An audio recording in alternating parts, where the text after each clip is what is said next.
El uso de vectores virales en la terapia génica. La corrección o anulación de un defecto genético causante de enfermedad o en su defecto la potenciación de alguno o algunos caracteres genéticos son los planteamientos premisa de la terapia génica. El primer concepto es aceptado por la sociedad en general y el segundo solo es aceptado por pocos individuos. Los fenómenos alterantes físicos, químicos, biológicos o sintéticos, modifican la constitución genética y por ende fisiológica de los organismos. Estar a la vanguardia de los cambios acelerados del presente y su eventual drástico daño genético es una prioritaria necesidad. Los procesos genéticos y bioquímicos básicos de la célula, la replicación del ADN, ácido desoxirribonucleico, la activación de un gen, la transcripción y el procesamiento del ARNM, ácido ribonucleico mensajero, la traducción del ARNM a proteínas, la degradación del ARN, el tráfico intracelular de proteínas, y la programación de la división y muerte de una célula, son prácticamente idénticos a través de toda la escala evolutiva. Isamat M. 2013. Siendo reconocidos hoy en día estos procesos y sus mecanismos de activación, lo único que hacía falta eran los vehículos que facilitaran elementos de transferencia de uno a otro individuo y con la manipulación tecnológica de inserción genética como la microinyección, la precipitación con fosfato cálcico, la electroporación, el bombardeo con microproyectiles, la inyección directa de ADN desnudo, liposomas. C.L. Ronchera OMS, J.M. González. 2012. Esta barrera se ha ido rebasando y dejando el camino potencialmente abonado para múltiples nuevos usos. Ahora existen también los vehículos virales que ha ido revolucionando la forma de transferir material genético. Las expectativas de ensayo para la medicina en el tratamiento de algunas enfermedades primeramente de tipo monogénica son muy alentadoras. A este tipo de metodología para evitar o modificar las alteraciones genéticas en los organismos se denomina terapia génica, TG, y constituyen una novedosa alternativa terapéutica para muchas enfermedades cuando las terapias habituales no han tenido efecto. Básicamente, la TG consiste en la introducción de material genético en el interior de una célula diana con el objeto de producir en ella un cambio funcional que se traduzca en un efecto terapéutico y reproducible a otras células. Actualmente existe un amplio abanico de vectores para transferencia génica. Sin embargo, no se dispone del vector ideal que pueda ser tan versátil como para adaptarse a las numerosas situaciones experimentales o clínicas.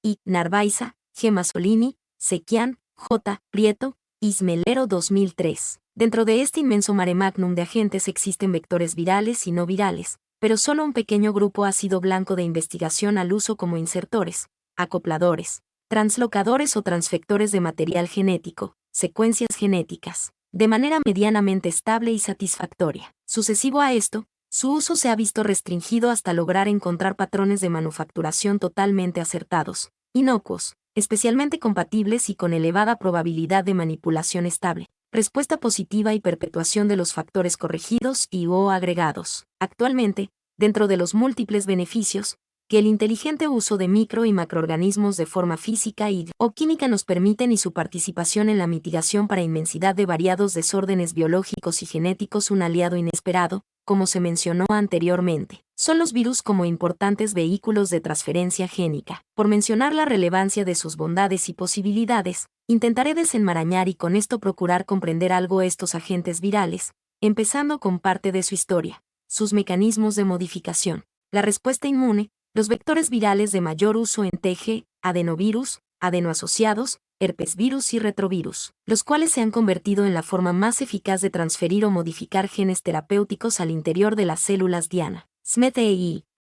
1995. También se analizará sus limitaciones así como sus beneficios, para terminar dando un punto de vista particular del uso de los vectores virales en la TG, historia y generalidades de los virus. Información obtenida de variados textos. http://bibliotecadigital.ilce.edu.mx/sites/ciencia volumen 2 ciencia 3 071 htm sec-20.htm. Los virus están ampliamente distribuidos en la naturaleza, son incapaces de reproducirse independiente, han sido aislados de plantas, algas, hongos, bacterias, protozoarios, invertebrados, anfibios, reptiles, peces, aves y mamíferos. El término virus tiene varios siglos de existencia.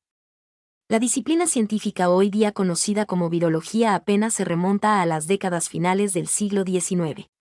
Un caso específico es la enfermedad conocida como la rabia, descrita y registrada meticulosamente por más de 2000 años. Si se comparan las antiguas descripciones hechas por cronistas griegos y romanos con los casos más recientes de rabia tanto en animales como en humanos, encontramos desde el punto de vista clínico, el virus de la rabia no ha cambiado a lo largo de los siglos. Esta característica lo distingue de otros virus patógenos, capaces de producir enfermedad, confiriéndole una posición única en la historia de la medicina. Celso, un médico que vivió en el siglo I, en el apogeo del Imperio Romano, describe, en el libro de medicina, ante la denominada rabia con las siguientes palabras: especialmente en los casos en que el perro es rabioso, el virus debe ser drenado con una ventosa de vidrio.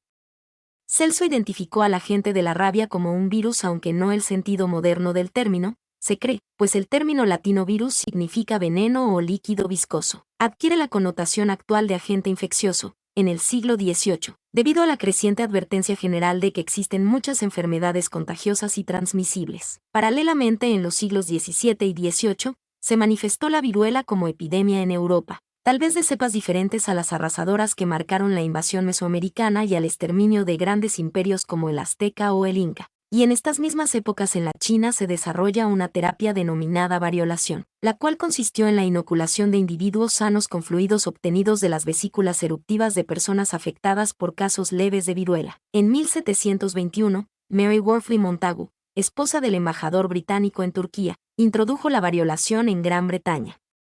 Algunos autores se permitieron especular sobre la naturaleza de aquel agente transmisible causa del contagio con viruela, al cual se denominó virus cada vez con mayor frecuencia. En 1764 Angelo Gatti hizo unas observaciones para atenuar el virus varioloso, pero no publica sus resultados y en 1798 fallece. Ese mismo año el médico británico Edward Jenner, discípulo de Gatti, comunica que la inoculación con el virus como vacuna, o sea, con los fluidos obtenidos de las lesiones de la viruela bovina, eran capaces de prevenir la infección de la viruela en seres humanos, dando los inicios a lo hoy conocido como anticuerpos sintéticos. A principio del siglo XIX, y solo por mencionar algunos de ellos, Claude Bernard aplica la misma metodología en la observación directa de las garrapatas.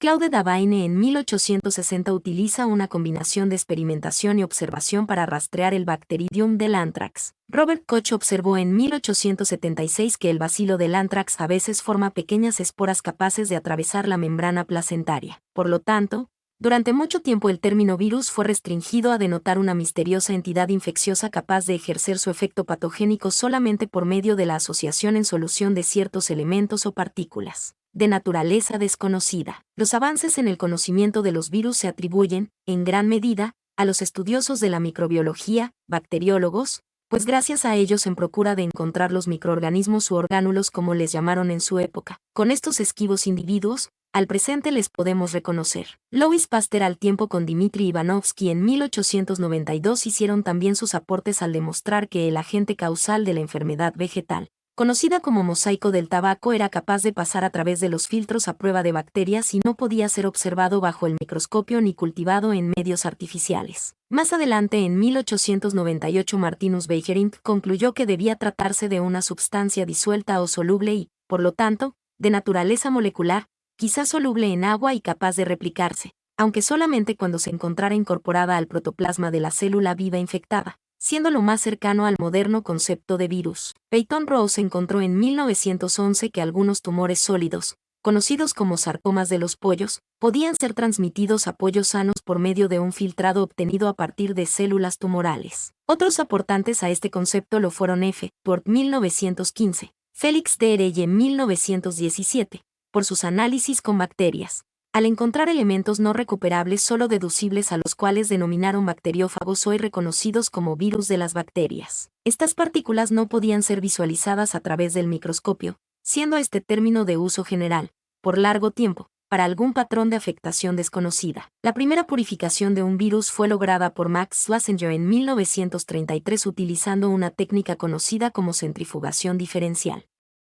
El análisis químico de los fagos purificados demostró que están compuestos por proteínas y ácidos nucleicos en proporciones casi iguales. Replicación de los virus. La replicación se inicia cuando el virus entra en la célula. Las enzimas celulares eliminan la cubierta y el ADN o ARN viral se libera y entra en contacto con los ribosomas, dirigiendo la síntesis de proteínas. El ácido nucleico del virus se autoduplica y, Una vez que se sintetizan las subunidades proteicas que constituyen la cápsida, los componentes se ensamblan dando lugar a nuevos virus. López M. et al. 2004. 1. Ingreso del virus en la célula huésped. 2. Enzimas celulares degradan la cubierta y se descompone el virus. 3. El ARN o ADN entra en contacto con los ribosomas y dirige la síntesis de sus proteínas. 4. El ácido nucleico de los virus se autoduplica y sintetiza subunidades proteicas de la cápside. 5. Se ensambla y genera nuevos virus. Una única partícula viral puede originar una progenie de miles, son hermafroditas.